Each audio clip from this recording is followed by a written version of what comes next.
we had, I think, 1,300, 1,400 people apply for this event, and we could only let in 200 people. So every single person in here I know has a strong opinion, and the goal is to let it be heard. So don't be shy, please. Otherwise, I'll start calling on people that I know are in here, and you know, it might be a little bit on the spot. So okay, with that said, Ankit, please take it away. Yeah, hi, hello everyone. I'm Ankit. I'm head of research at Frontier. We have a packed house today. To start, this is the first panel that we have, Designing DEX in 2023. I would just let everyone go by order and introduce themselves and tell us what they're working on right now, and then we can take things from there. Yeah, hi everyone. Is it on? Good. My name is Max Resnick. I'm the head of research at Special Mechanisms Group, and we design mechanisms primarily. We're focused on MEV and specifically on MEV on Ethereum for now. I think you'll hear a lot more about what we think about LVR today. Hi, I'm Andrea Canidio. I am senior research economist at CowSwap, Cow Protocol. And yeah, so I also spend a lot of time thinking and designing mechanism. And in particular, we've been working recently at Cow Protocol on thinking about how you would design an AMM or a DEX when all the trades are batched, because obviously that's what we do, and I think we're going to discuss it a bit later. Doug Colkitt, a founder at Ambient, or some of you might know us as CrocSwap.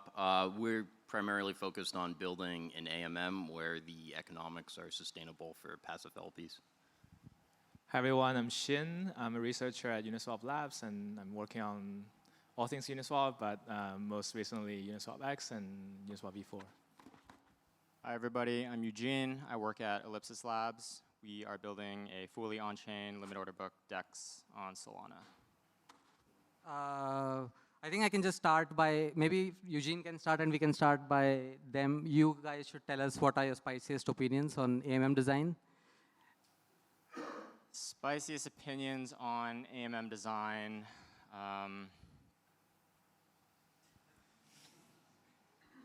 I don't know if it's spicy in 2023, but I think it's pretty clear at this point that AMM LPs, on average, in expectation, tend to not make money.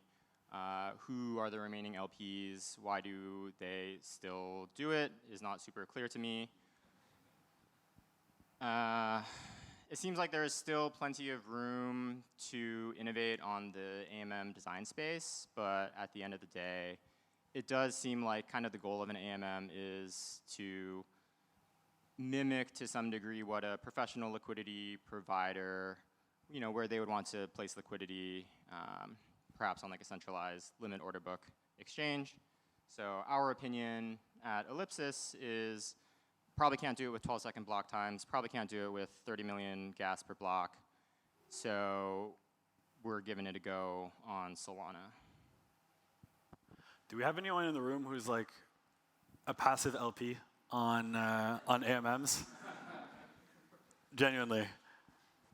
In size, like you put, for profit or just for fun? For fun, okay. We have one over here? Only on assets that have a peg.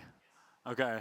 So what does that mean? Just like only a curve stable pools or what? It would have to be stable or like derivatives of each other or like assets where you don't have to worry about impermanent loss over time causing too much loss to you because you'll know that they're going to, by nature, trend back towards each other. Is it assets that are also traded on centralized exchanges or only assets that are like not liquid on centralized exchanges?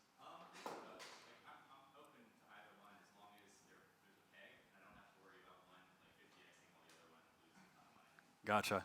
Okay, cool. There's only one LP. He's the only LP on all of Uniswap. Everyone, you can go talk to him afterwards. He'll be in the lobby. Okay, carry on. Should I go? Yeah. Okay. Yeah. I think my spiciest take might not be DEX related. I think DEX related wise, I'm like pretty mid-curve. But I think MEV, in terms of MEV solutions, I think the best ones are always going to be kind of scenario dependent and custom to each application rather than, there's like one catch-all solution. But I think that's probably going to cause some controversy, but that's kind of my opinion for now. Yeah, I guess my space's opinion would be I think the industry in general is going the wrong direction, moving towards professional liquidity. I don't think you can really have decentralized markets if there's 6 trading firms that you require to provide liquidity. That's just not decentralized in my opinion. I also think retail has a much lower cost of capital than professional liquidity. I don't think Citadel's getting out of bed for anything less than 100% expected returns, whereas your average retail participant is happy with 6, 7, 8%. So, right, the big problem with AMMs is toxic flow just isn't segmented, and LPs eat all the toxic flow.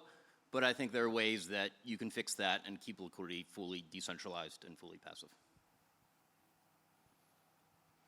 Yeah, so as we know, the problem from LP viewpoint is that can be framed in terms of asymmetric information, that they may be trading against arbitrageurs that are better informed than them and therefore exploit them. This is toxic flow. And I think that a lot of the solutions that have been proposed are, to some extent, missing the point. And I'll explain this via an example. Suppose that you've inherited a piece of antique from your grandma and you have no idea how much it's worth it, and you don't like it, you want to sell it.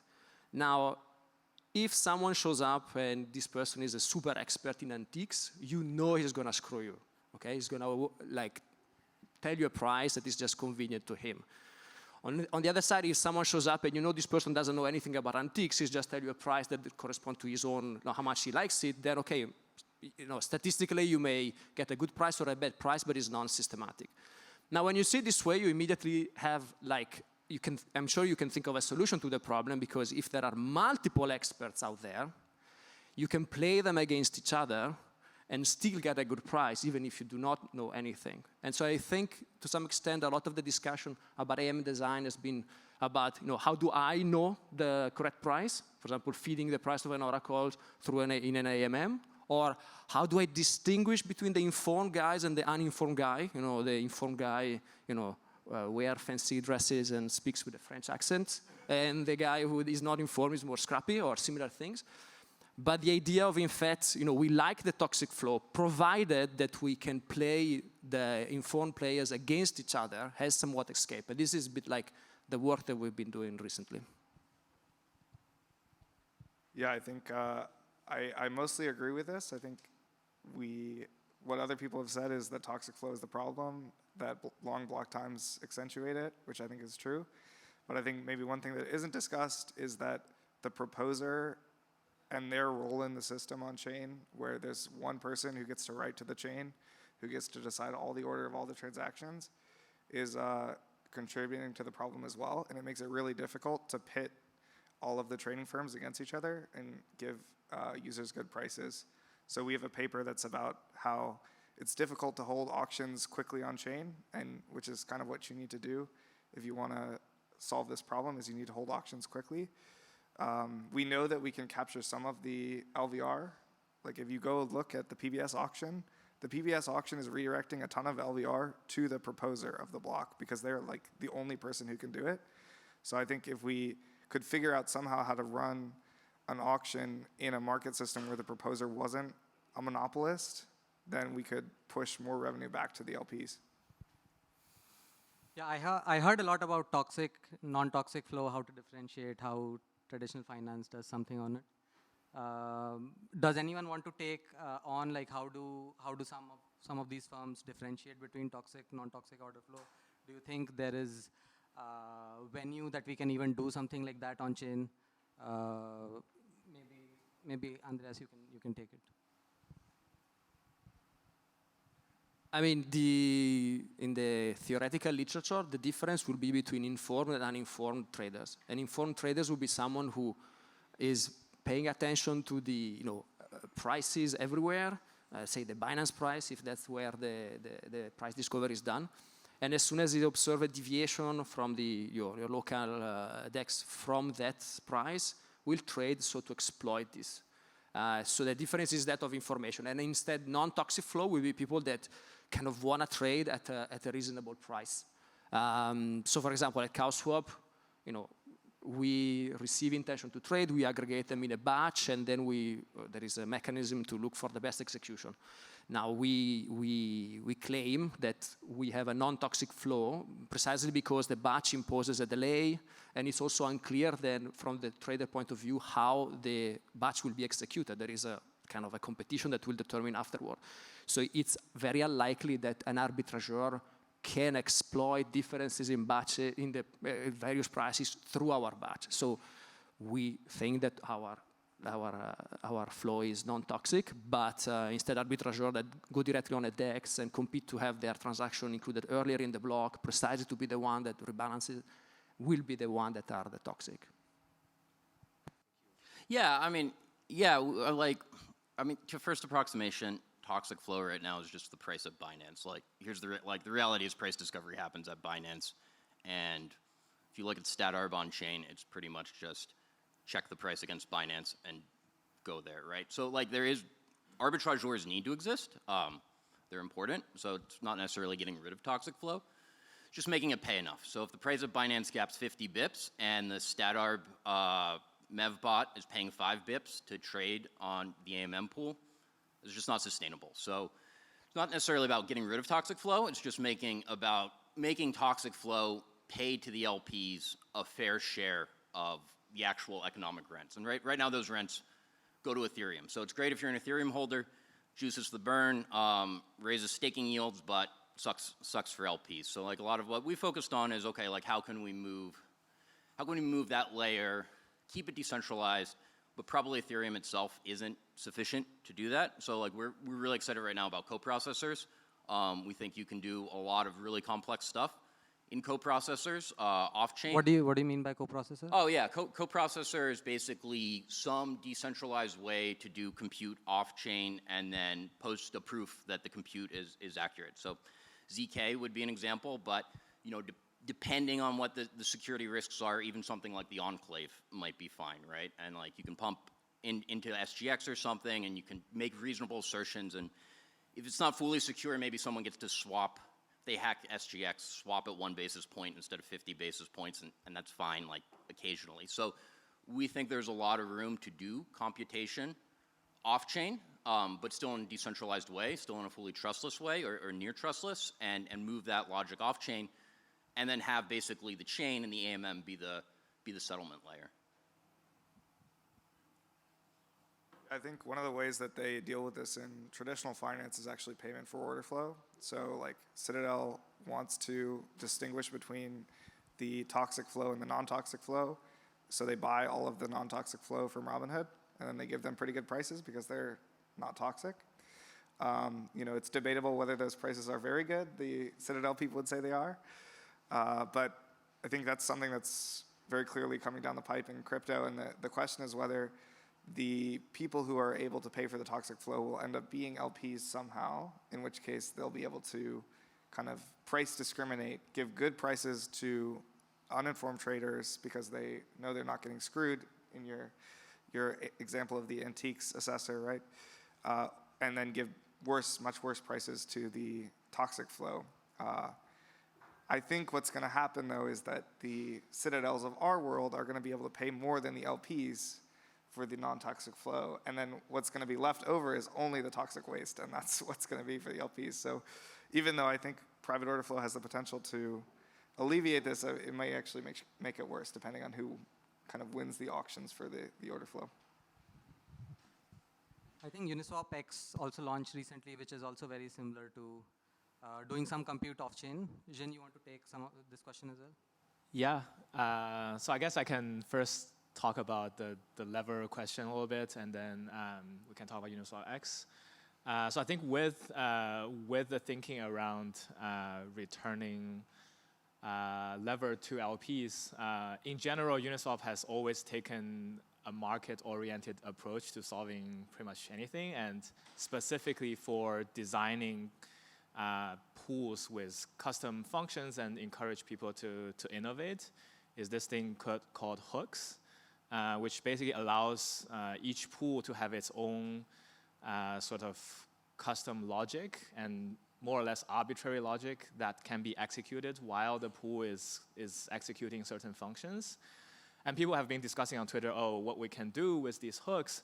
And those ideas that my panelists just mentioned have all kind of come up before, which I think are like promising ways to solve this problem. Like you can auction out the ability to, for example, trade in a pool in a block, right? And that essentially just passes on some of the kind of willingness to arbitrage from the arbitrager to the LPs. It's unclear to me at this point whether the details are going to actually work out, but I think these are promising research directions. And I think Uniswap X is just tackling a separate problem, which is the routing problem.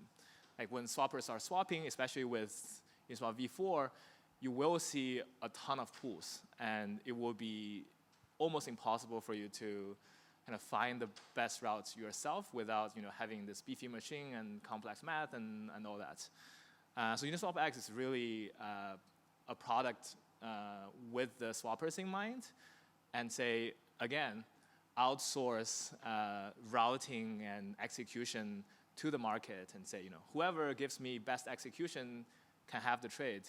And so we're kind of saying these are two orthogonal problems that can be solved better if they're decoupled, right? Instead of putting them together. And yeah, that's kind of my take on it. Got it. So it looks like a lot of these newer versions of AMM designs are trying to split into two types of users, toxic and non-toxic type of users. Does anyone in the audience have any opinions on this direction that AMM design is taking? Spicier the better. Yes. Can we throw? So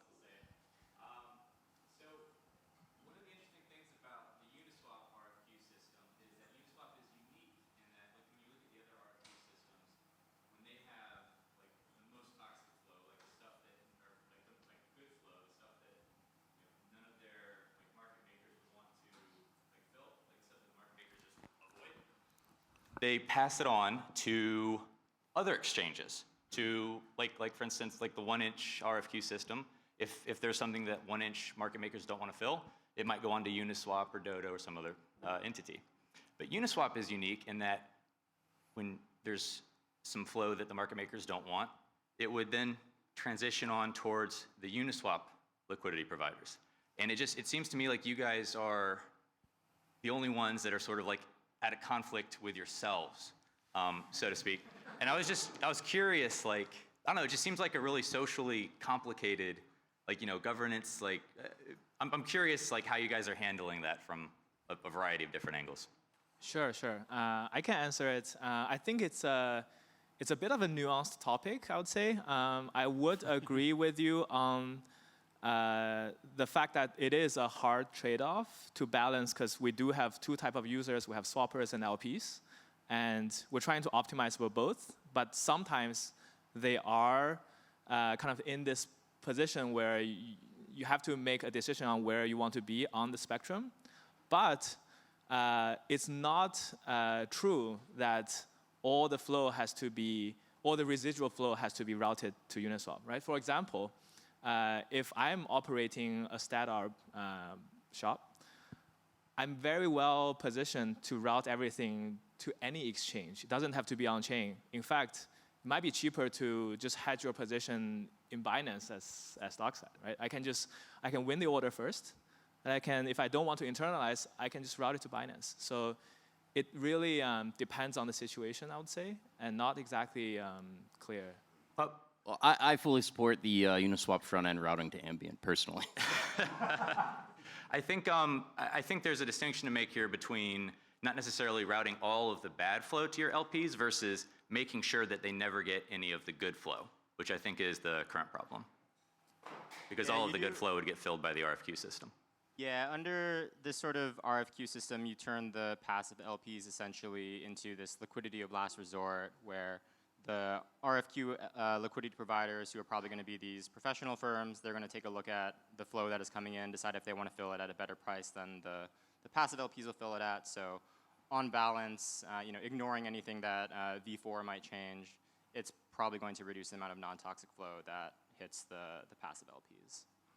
there's definitely a trade-off between the swapper welfare and the LP welfare, although it's definitely not this like purely zero-sum game, because right now there's like a ton of loss external to the system. So I do support the general framing that you kind of want to reduce this loss to arbitrage. I think it's super, super clear right now that AMM LPs pay like way too much, because you see some of the folks in this room here bidding like 10 Ether to be able to build a block where they get to make the first trades. And that is getting just like lost from the AMM system entirely, just going to the Ethereum holders. Let's do a test of honesty. Who in this room would consider themselves to be toxic flow? Can you put your hand up? All right. We have a few people in here. Yeah, another show of hands. Would any of you want to be makers on only the orders that Citadel and Jump and Jane Street and everybody who just raised their hand didn't want?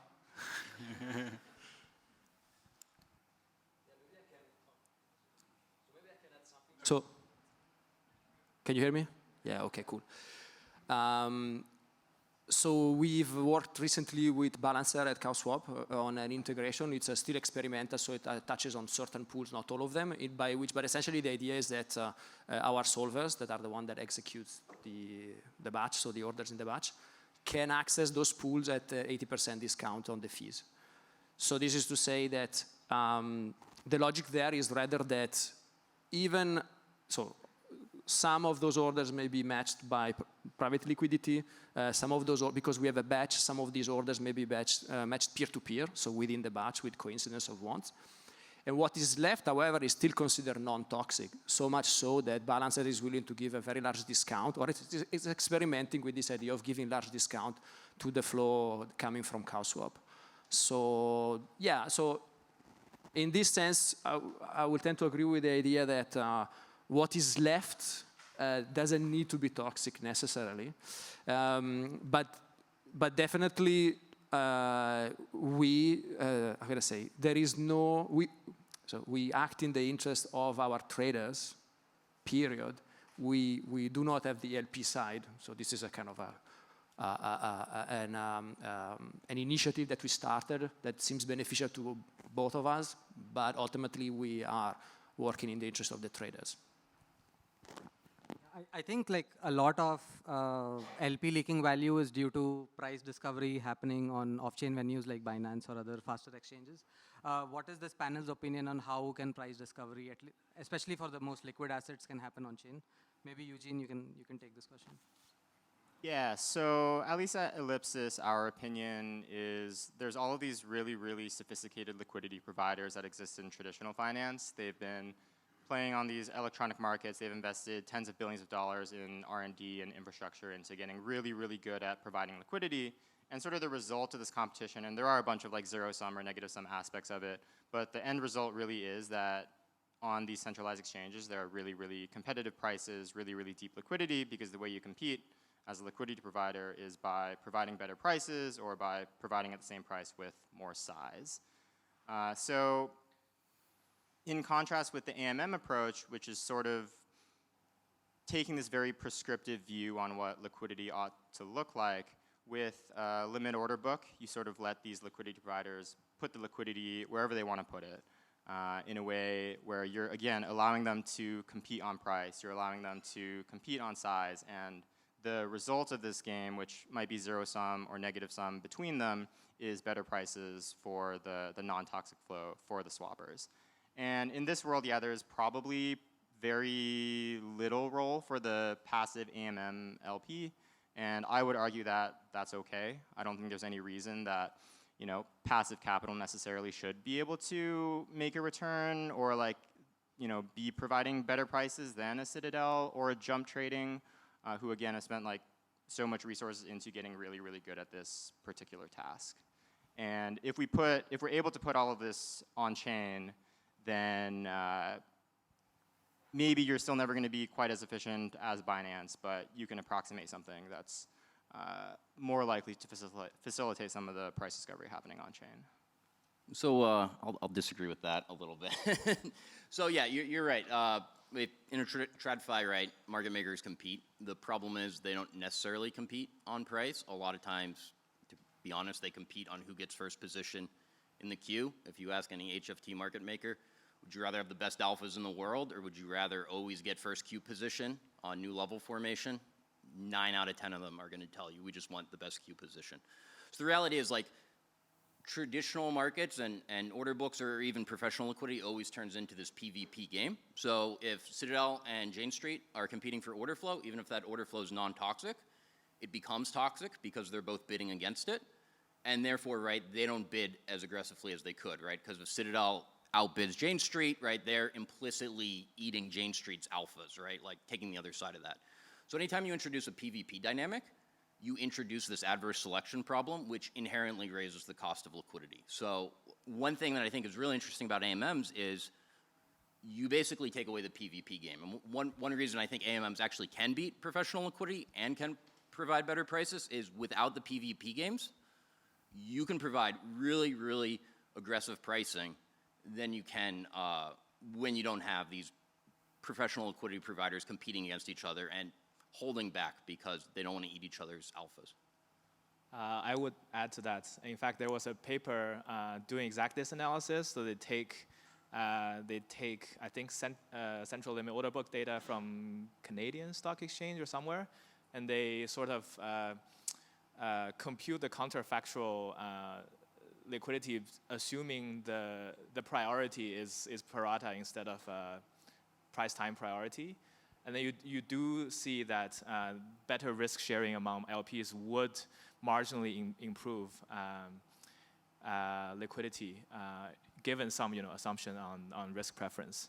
The other question I would have for Eugene is, as far as I know, that the reason that we have this thesis that AMM liquidity providers are kind of picked against is because long block times and latency compared to centralized exchanges, which it would be reduced somewhat if block times are shorter, but fundamentally like even Solana block times are like 100 years compared to Binance, right? So does building central limit order book on a blockchain really solve it for professional market makers if that's a dynamic that's always going to play out? Yeah, that's a good question. I think like the actual answer is we will just have to see in practice as the participants in the market become more and more sophisticated. Long block times definitely still a problem for Solana, although not to the same degree as they are on Ethereum.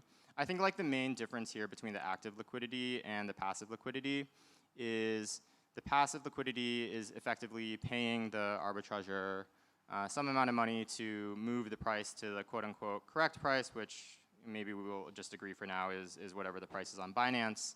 And with the liquidity is following some curve, so there's like some amount of some size trade that needs to happen, and then there's some loss inherent in there. With a active liquidity provider, kind of the hope is they can move their prices before someone is going to toxically pick them off, essentially like moving the prices for them. And there's a bunch of nuance here as well. For example, like you're playing these top of block games, but there's, I think, a lot of room for innovation here in the same way that there's a lot of room for experimentation with like the microstructure of the AMM. I think one of the most exciting things about working in the DeFi space is we have this opportunity to really play around and experiment with different microstructures and have conversations like this one, whereas if you're the NYSE and you want to implement even like a new order type, this is a process that's going to take like 3 years. We can sort of just roll it out tomorrow and see what happens in a live market.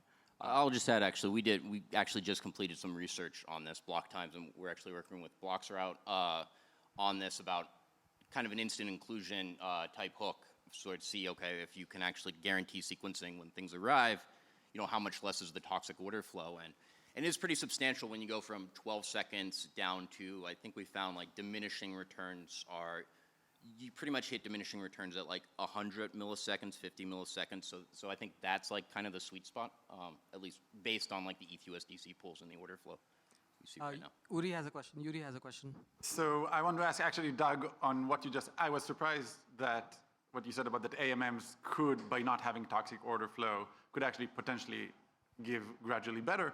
But does MEV, as the guy who's against MEV auctions, the existence of MEV auctions, does that make it a PvP setup in which puts it back to users to getting the worst price, or not? Yeah, I mean, that's definitely the case if you do have an auction, right? There's still going to be some competition. You can play around with it, though, and you can say, okay, maybe instead of an auction every block, you auction off the right for the next, whatever, 12 hours or something like that. That's basically what Citadel does. That's why retail order flow, you don't compete on every single order flow coming through, right? Citadel comes up with a contract because they don't want to compete on every single order that comes in from Robinhood with Jane Street or whatever, right? They bid, but they bid at a larger granularity where it's less of an issue. So like the cool thing, again, going back, co-processors are really cool because now everything's on chain. We can make assertions about, okay, are you've held this position, have you met, certain criteria, you're eligible to participate, you're not eligible to participate. Again, it's on chain, so we can all agree like what the results are. So I think we'll have to experiment in terms of how do we do those MEV auctions? But yeah, I do believe kind of auctioning off larger granularities reduces the adverse selection problem. And follow up on that is that you all kind of say, well, really price discovery happening on Binance, which is, we all know what Binance is doing right now or how it's doing. But from my perspective, if DeFi keeps, being tagged behind CeFi, it's always going to be like a sidecar. It's not going to be the real thing. It's just like where the arbitrage happen and a bit other. Do you guys think price discovery can happen on DeFi? And is it important or not? I think it's important, but you might disagree. The big thing that's really missing right now, to be honest, is perps. You just have so much more liquidity and volume on perps on centralized exchanges, and that's where price discovery happens. And unfortunately, perps are kind of a hairy issue because of the regulatory stuff around it. Fingers crossed it won't be soon, and maybe some of the AMMs or DEXs in the room would like to support perps. No promises, but yeah, I think right. You need something that's kind of more capital efficient for price discovery to happen. And I think kind of perps make more sense, even in equities, right? Most price discovery happens on the index futures, to be honest. Yeah, so just on this point, and then I wanted to say something about active and passive liquidity provision. So I don't think it's particularly important where the price is determined, at least for the point of view of an LP that is afraid of being exploited, LVR, and so on and so forth. Because you could have a very large location on chain where this is where the price is determined. And if you are some other AMM, you still have worried that you may get exploited. And even if you have two equally large locations on chain, when one goes off sync, some arbitrageur will come in and try to rebalance the two locations. But by doing that, can create LVR in both of them. So in some sense, it might be important for other reasons, but I don't think it's particularly important for the point of view of arbitrageur, so exploiting LPs. Now, and also, just one thought on the passive versus active liquidity provision. This is very much, in my view, a debate that is the artifact of a certain design that don't protect the LP against arbitrageurs that are coming in to rebalance. And so then it becomes very important that you manage your liquidity so that you always maximize the amount of revenue you get from noise traders to compensate from the fact that the design exposes you to LVR. This comes, okay, in Uniswap V3 you have the kind of where you want to place your liquidity, and in general there is this research showing that more volatile token pairs, people provide less liquidity because they are more exploited by arbitrageur. And by providing less liquidity, the amount of fees from noise traders that are generated are distributed on fewer, so they earn more from those revenues. But if you have a design that somewhat limits or eliminates LVR, then I don't think the issue of passive versus active liquidity provision arises anymore. Sorry, just want to add one more point, yeah, which is after that we'll have to open the floor for questions. Not even questions? You mean those weren't questions? All right. No, we're going to wrap it up and then move on to the next panel. Yeah. But, we have a lot to talk about order flow in the next panel as well. So if you guys are still in the room, you can still participate informally from the seats. Should I say it or? Okay. Okay, one last point, which is maybe an obvious fact that people often miss when we talk about like more high frequency stuff of things is, on the 200,000 tokens that's being traded on Uniswap, you have like maybe 200 that's on all the exchange combined, right? So you do see 99.99% of the tokens have price discovery on this permissionless system, which is why we're building it. And you don't have to get listing department of any of these exchange to approve. So that's definitely one upside that we should pay attention to. Yeah. All right. It's a wrap. I'll wrap this up here. Thank you so much to the panelists. Give it a round of applause.